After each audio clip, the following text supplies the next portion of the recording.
मेरा सारा जीवन गुरु के चरणों में बीता।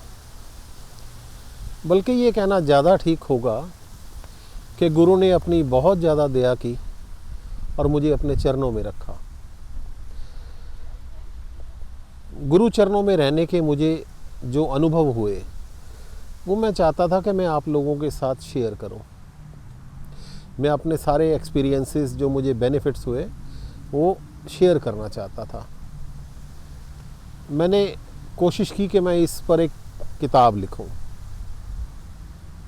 पर मैं शायद क्योंकि लिटरेचर का व्यक्ति नहीं हूं, मैंने सारी ज़िंदगी मैथमेटिक्स पढ़ाया है, मैं इस काम को कर नहीं पा रहा था।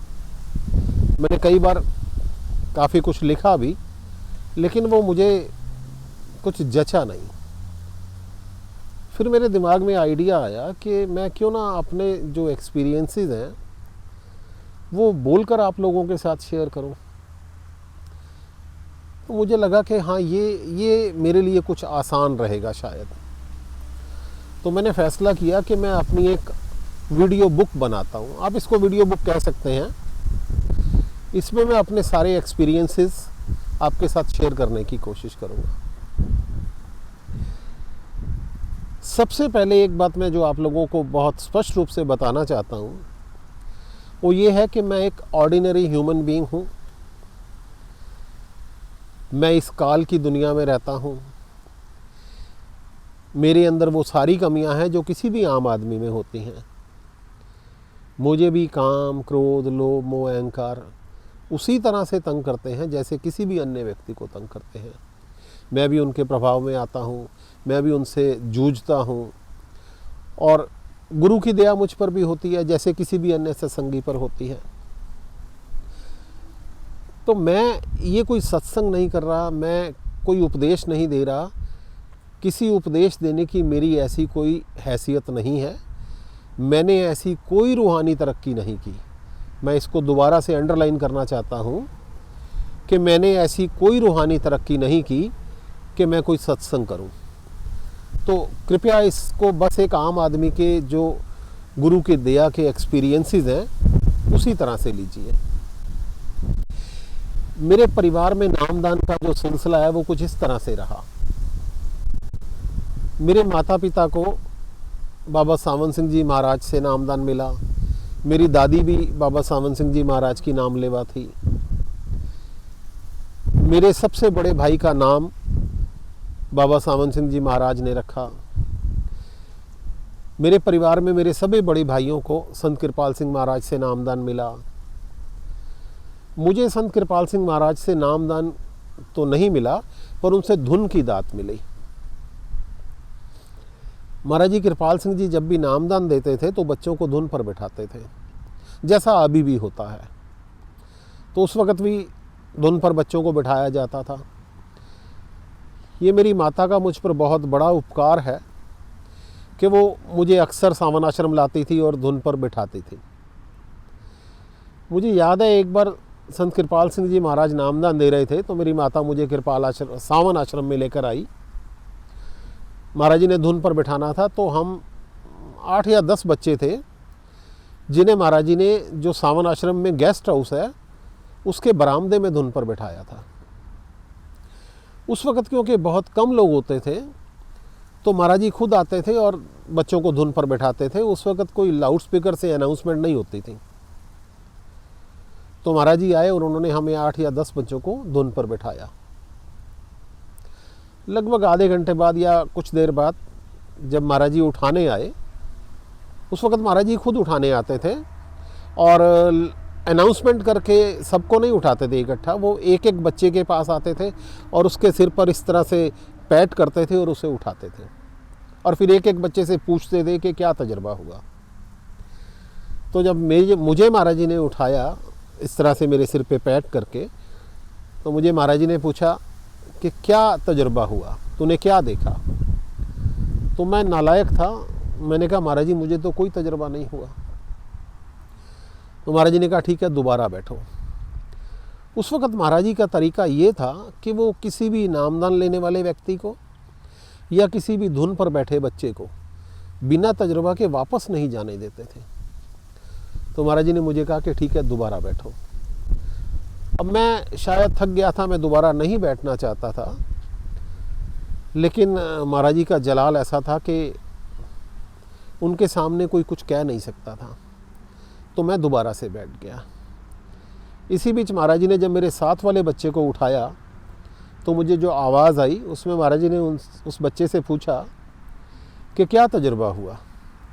तो उस बच्चे ने कहा कि उसने सूर्य को देखा, उसने सूरज को देखा। तो मैं बहुत हैरान हुआ कि बच्चों को इस तरह के तजुर्बे कैसे हो जाते हैं। खैर, शायद दोबारा आधे घंटे बाद महाराज जी आए और उन्होंने मेरे सिर पे ऐसे पैट किया और मुझे फिर से उठाया और मुझसे पूछा कि क्या तजुर्बा हुआ। तो जैसा मैंने कहा, मैं नालायक था, मैंने कहा महाराज जी मुझे तो कोई तजुर्बा नहीं हुआ। तो महाराज जी ने कहा ठीक है, फिर बैठो। अब मुझे महाराज जी ने बिठाया और मेरे माथे पर अपने अंगूठे से इस तरह से किया, और जैसे ही महाराज जी ने इस तरह से किया मुझे अंतर में नज़ारे दिखने लग गए। तो महाराज जी ने कहा कि क्या नज़र आ रहा है। तो मुझे जो नज़र आ रहा था, मैंने महाराज जी से कहा कि मुझे महाराज जी ये नज़र आ रहा है। तो महाराज जी ने कहा ठीक है, जाओ। अब आप ये देखिए कि उस वक्त मेरी उम्र कोई 7 या 8 साल की थी। तो 7 या 8 साल की उम्र के बच्चे को संत कृपाल सिंह महाराज ने अपने हाथों से उसकी अंतर की आँख खोल के उसको वो दिखाया जो दुनिया का सबसे अमीर आदमी अपनी सारी दौलत को खर्च करके नहीं देख सकता। दुनिया का सबसे ताकतवर आदमी अपनी सारी ताकत के बल पर भी ये तजर्बा नहीं कर सकता। दुनिया का सबसे पढ़ा लिखा, सबसे ज्ञानी आदमी अपने सारे ज्ञान को खर्च करके भी ये तजुर्बा नहीं कर सकता जो गुरु ने मुझे 1 सेकंड में मेरे माथे पर इस तरह से करके मुझे करवा दिया। तो ये मुझ पर कितनी बड़ी दया की महाराज जी ने। बल्कि ये कहना चाहिए कि हम सत्संगियों पर महाराज जी कितनी दया करते हैं जो हमें ये तजुर्बा करवाते हैं। हम बहुत लकी लोग हैं, दुनिया में कितने % लोग हैं जिनको महाराज जी इस तरह का तजुर्बा करवाते हैं। फिर उसके बाद 1976 में मुझे संत दर्शन सिंह जी महाराज से नामदान की दात मिली। मुझे तिलक नगर दिल्ली इंडिया में महाराज जी नामदान दे रहे थे, शायद एक कम्युनिटी सेंटर था वहाँ पर। तो मुझे वहाँ महाराज जी से नामदान की दात मिली, महाराज जी संत दर्शन सिंह जी से। मेरी पत्नी भी महाराज संत दर्शन सिंह जी की नाम लेवा है, शादी से पहले ही वो नाम लेवा थी। मेरे दोनों बच्चों को संत राजेंद्र सिंह जी महाराज से जब मेरा बेटा शायद 9 साल का था और बेटी मेरी 5 साल की थी, तो महाराज जी मोडासा गुजरात में टूर पर गए थे। तो महाराज हम वहाँ सत्संग में बैठे थे और महाराज जी ने सत्संग ख़त्म करके एकदम से नामदान शुरू कर दिया बिना किसी को उठाए। तो मेरे बच्चे, जो दोनों बच्चे हैं, बेटा मेरा उस वक़्त लगभग 9 या 10 साल का था, बेटी मेरी उस वक़्त 5 या 6 साल की थी। इनको मौजूदा सरकार संत राजेंद्र सिंह जी महाराज से मुडासा गुजरात में ऐसे नामदान मिला।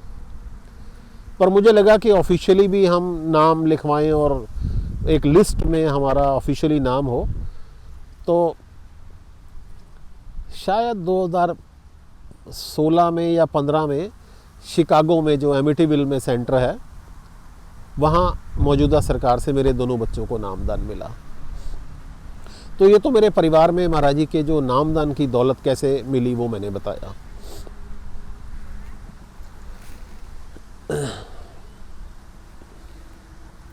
मैंने गुरु को खोजने की कोई कोशिश नहीं की है, गुरु ने खुद मुझे अपने चरणों में बुलाया है। मेरे पास ऐसी कोई बुद्धि नहीं थी कि मैं गुरु को खोज लेता। जैसा मैंने कहा कि मेरे माता पिता बाबा सावन सिंह जी महाराज के नाम लेवा थे, तो मेरे पैदा होने से पहले वो संत कृपाल सिंह जी महाराज के चरणों में सावन आश्रम दिल्ली में आए और महाराज जी से अर्ज की कि महाराज जी बच्चा होने वाला है, आप दया करें सब ठीक ठाक हो जाए। और वो अपने साथ न्यू बॉर्न बेबी के लिए कुछ कपड़े लाए थे। वो उन्होंने महाराज जी से कहा कि ये होने वाले बच्चे के लिए आप ये कपड़े ब्लेस कर दीजिए। तो महाराज जी ने उनको आशीर्वाद दिया और वो कपड़े ब्लेस किए। उसके बाद जब मैं पैदा हुआ तो मुझे पहली बार वही कपड़े पहनाए गए जो महाराज जी ने ब्लेस किए थे।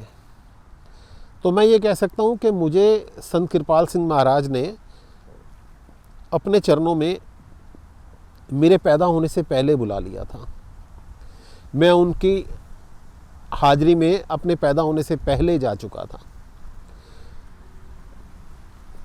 उसके बाद मैं जब 4-5 महीने का हुआ तो मुझे मेरे माता पिता फिर से सावन आश्रम में लेकर आए, महाराज जी संत कृपाल सिंह जी महाराज के चरणों में, और उनसे अर्ज की कि महाराज जी बच्चे का नाम रख दीजिए। तो संत कृपाल सिंह महाराज ने मेरा नाम रखा सूरज प्रकाश। तो मेरा जो नाम सूरज प्रकाश है ये महाराज जी संत कृपाल सिंह जी की देन है। मेरा जीवन बहुत संघर्षमय रहा। जो गरीबी है वो आदमी के जीवन को बहुत संघर्षमय बना देती है। तो मैंने जीवन में बहुत संघर्ष किया, बहुत गरीबी में रहा। अब आप ये देखिए कि मैं ये वीडियो रिकॉर्डिंग जो कर रहा हूँ ये अमेरिका में बैठ के कर रहा हूँ। मैं न्यूयॉर्क में एक पार्क में बैठा हूँ, एंजॉय कर रहा हूँ, और ये गुरु की जो दया है वो आप लोगों के साथ शेयर कर रहा हूँ।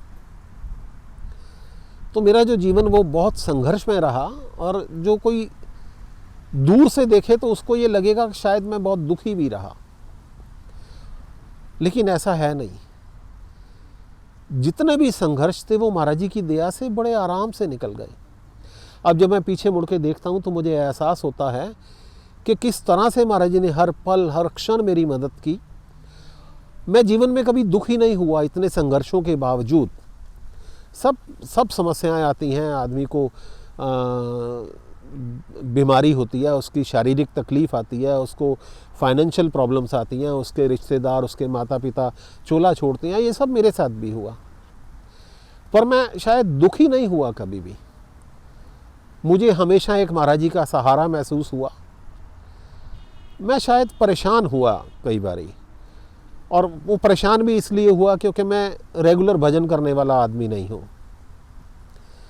अगर मैं रेगुलर भजन करता तो शायद मैं परेशान भी नहीं होता, लेकिन दुखी मैं बिल्कुल नहीं हुआ कभी भी।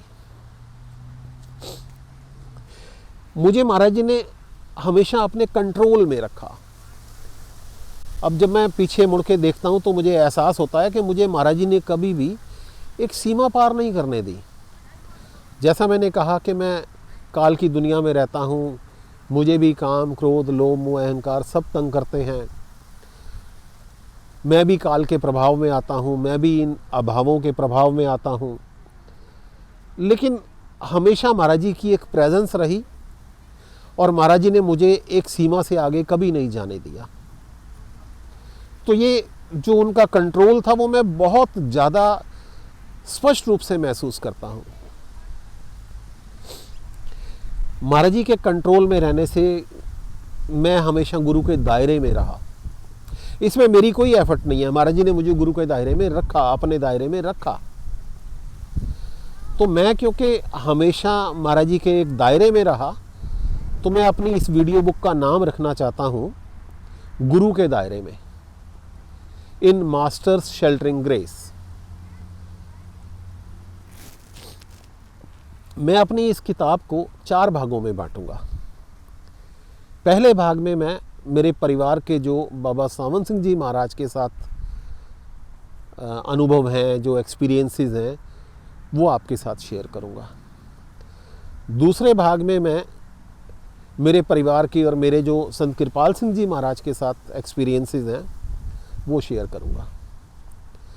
तीसरे भाग में मेरे और मेरे परिवार के जो संत दर्शन सिंह जी महाराज के साथ एक्सपीरियंसेस हैं वो शेयर करूंगा। और चौथे भाग में मैं मेरे और मेरे परिवार के जो मौजूदा सरकार संत राजेंद्र सिंह जी महाराज के बारे में अनुभव हैं वो शेयर करूंगा। मैं कोशिश करूँगा कि मैं सारे एक्सपीरियंसेस, नहीं शायद ये मैं कुछ गलत भूल गया, सारे एक्सपीरियंस तो मैं नहीं शेयर कर सकता, क्योंकि जब मैं कुछ थोड़ा पीछे मुड़ के अपने जीवन को देखता हूँ तो मैं महसूस करता हूँ कि हर क्षण हर पल गुरु मेरे साथ था, हर वक्त मुझ पर दया हो रही थी। तो सारे एक्सपीरियंसेस तो शायद मुझे खुद नहीं पता, कई बार मुझे पता ही नहीं चला कि गुरु ने मुझे कैसे उस मुश्किल वक्त से निकाल लिया। बाद में मुझे एहसास हुआ कि शायद महाराज जी थे जिन्होंने मुझ पर दया की। तो सारे एक्सपीरियंस तो मैं आपके साथ शेयर कर ही नहीं सकता, क्योंकि सारे एक्सपीरियंस मुझे खुद ही नहीं पता। हर पल हर क्षण एक एक्सपीरियंस है। पर जितने भी एक्सपीरियंस मुझे याद आएंगे, जो मैं बड़ी स्पष्टता के साथ देख पाया, जो मुझे बड़ा स्पष्ट दिखे, मैं सिर्फ वो एक्सपीरियंस आपके साथ शेयर करूंगा। मैं कोई जो अंदाजे हैं वो आपके साथ शेयर नहीं करूंगा।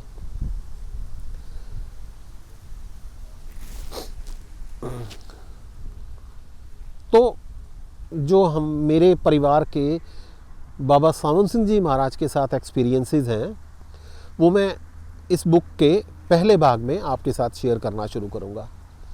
तो अगली वीडियो रिकॉर्डिंग में अपनी इस बुक का पहला भाग हम शुरू करेंगे। तो मिलते हैं अगले वीडियो में। धन्यवाद।